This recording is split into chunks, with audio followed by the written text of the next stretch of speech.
கள்ளக்குறிச்சி மாவட்டம் உளுந்தூர்பேட்டை தாலுகா செம்பியன்மாதேவி கிராமத்தைச் சேர்ந்த தமிழரசன் என்பவர் தெருக்கூத்து நாடக கலைஞராக பணியாற்றி வருகிறார்.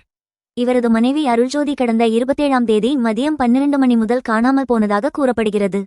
மனைவியை உறவினர்கள் மற்றும் நண்பர்களுடன் பல இடங்களில் தேடியும் கிடைக்காததால் தமிழரசன் எலவினாசூர்கோட்டை காவல் நிலையத்தில் புகார் மனு அளித்து காணாமல் போன தனது மனைவியை கண்டுபிடித்து தருமாறு கோரிக்கை வைத்துள்ளார்.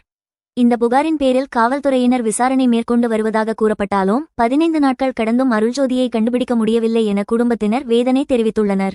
தமிழகத்தில் பல்வேறு குற்றச்சம்பவங்கள் நடைபெற்று வரும் சூழலில் என் மனைவி உயிருடன் இருக்கிறாரா, என்ன நிலைமை ஏற்பட்டுள்ளது என்பது கூட தெரியவில்லை.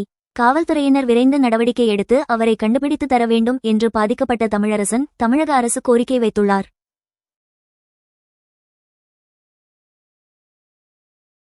மறுநாளிலிருந்து நாங்கள் நோட்டீஸ்லாம் அந்த பஸ் ஸ்டாண்டு ஊராக நோட்டீஸ் எல்லாம் ஒட்டி வச்சு விளம்பரப்படுத்தி தான் தேடிக்கிட்டு தான் இருக்கோம்.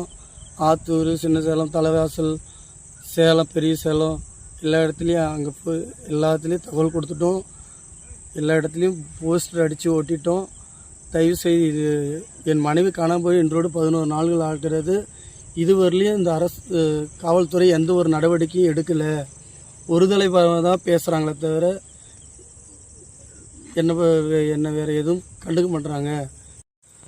அதனால் இந்த அரசாங்கம் என் மனைவி இப்போ இருக்கிற காலகட்டத்தில் குழந்தைகளிலிருந்து வயதான வரைக்கும் பாலியல் வன்கொடுமை நிறையா செய்கிறாங்க.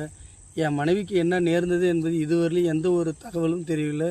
இந்த அரசாங்கம் தான் எப்படியாவது கண்டுபிடித்து தருமாறு மிக தாய்மையுடன் கேட்டுக்கொள்கிறேன்.